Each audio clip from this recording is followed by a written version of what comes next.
Hello and welcome to Jo Gard's Writing Life. I'm Jo, I'm a writer and script consultant, and this is my YouTube channel where I talk about writing.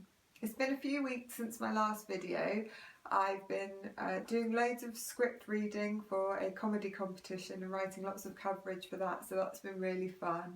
And I was also away for a week, but now I'm back and I'm back in my writing routine. For those of you who might follow me on Instagram or Twitter, you might have seen a post a couple of weeks back saying that I'd finished the first draft of my second novel. And now, like I said, I'm back in my routine and I'm back in the redrafting, rewriting stages. As soon as I sat down to begin my rewrite, immediately my little inner self-loathing critic was on my shoulder, giving me grief, telling me how rubbish I am. And it just made me think about all the fears that we have as writers and how common they are. So as I was embarking on my rewrite process, I thought I'd do a little video on my common writing fears in the hope that it will help other writers out there to not feel alone, I guess. We all have the same fears, we all have the same anxieties about our work.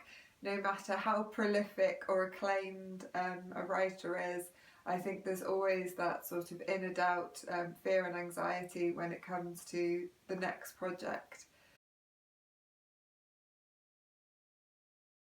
So my main worry or anxiety centres around the idea that my work is socially, culturally or politically irrelevant or insignificant. And whilst I've been commissioned to write some dramas that have been politically or moralistically relevant, I guess, to the current times, when it comes to my own writing and definitely my novels, they're very light. My books tend to be funny and romantic, and I worry that that's not relevant. There's no place for that in the world of like contemporary fiction. I actually really love to write about love, and I really like writing comedy. The writing process is quite enjoyable for me, but still, once I finish that piece of work and I go back to rewrite it, I'm thinking, what's the relevance in this? Do people care? And right now that is still an anxiety of mine, so it's not like I've got a quick fix and I can tell people out there that also have that worry. All I can say is that I tell myself two things. Firstly, if my piece of work makes someone laugh or makes someone feel happy, then that is a valuable thing. You know, people put a lot of emphasis on like huge life-changing emotions, but happiness and laughter are valuable things. There's not enough of it in the world, in my opinion. So if my work has made someone, you know, chuckle, then that's a great thing and that's worthwhile and valuable and significant and relevant. And the other thing I do to try and sort of get rid of this worry or this anxiety about being culturally irrelevant is I think about Richard Curtis, and I think about Richard Curtis movies and how much I love them.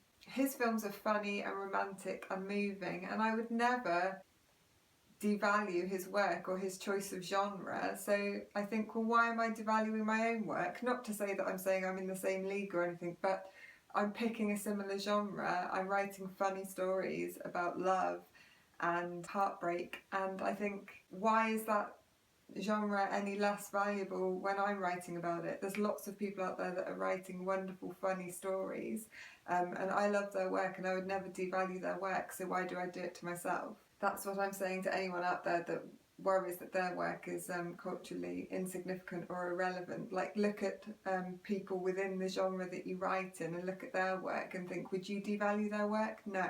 So why are you devaluing your own work? Stop it. You're not insignificant, you're not irrelevant, you're awesome. Another fear of mine is everyone will hate it. This worry is something that I don't necessarily think about when I'm writing. It comes into my head from time to time, but when I'm sat there writing, I'm not thinking everyone will hate it, you know, as I'm typing away, because I'm thinking about my work. But once that piece of work is out in the world, or it's gone to someone for feedback, or it's been entered into something, then I start to think everyone will hate it, everyone will think I'm an idiot. The thing I try and tell myself when I worry about everyone hating on me is, who cares? That's the first thing. Does it really matter? Does it really matter if anyone hates my book or anyone hates my screenplay? There are worse things in life than someone hating my work. It's hard not to care about, negative comments or bad reviews or negative feedback, or just no feedback at all. That's sometimes even worse. Try not to care too much, or care for like 10 minutes or an hour or a day. Spend a little bit of time wallowing and feeling hurt and bad about it, and then move on. And also, everyone won't hate it. That's the other thing. Anything creative is subjective, anything artistic is subjective. I don't love every single book that I've ever read. So why would I assume that everyone in the world is going to love my book? Some people aren't. Some people are going to hate it. Some people are going to love it. Some people are going to think it's okay. And I think, you just have to accept that one man's trash is another man's treasure. And I think that applies to words and books as well. Another anxiety that I have is I often think I should have been a plumber, or I should have been an electrician, or why wasn't I a vet? Because sometimes having a creative career feels so emotionally and financially volatile. I just think, why did I pick it?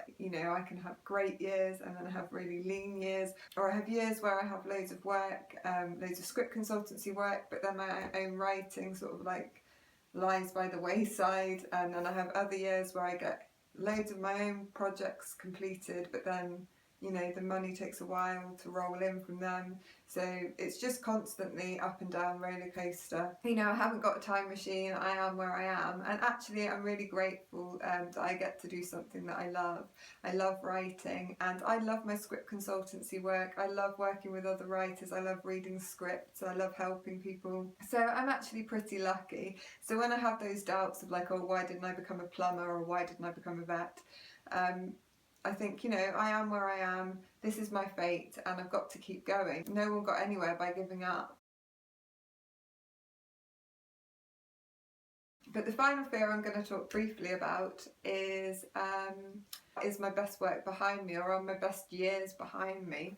I do worry that where I am at 33 in my career compared to other people, I think the worst thing you can do when you're in a creative job is compare yourself to someone that's in a corporate job or a public service job, because basically they've got a career ladder with like defined rungs, and they're gonna, as long as they're good at their job, they're gonna move up.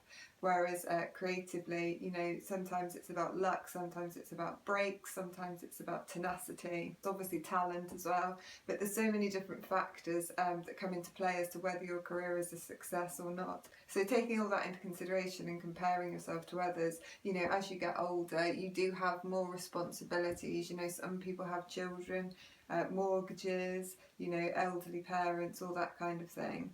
And you worry that how all those elements are going to affect your job or your potential as a employee or as a writer or as a freelancer.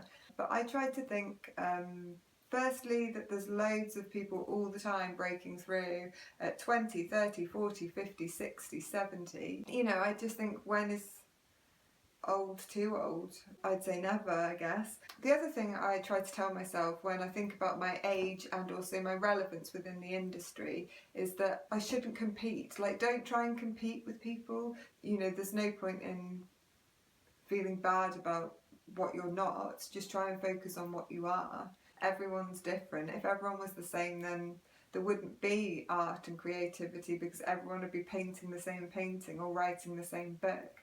So I think whenever I worry about, whether I'm a good fit for what I'm doing, don't worry about it. Stop trying to compare yourself to other people and just, think about the good things and the value.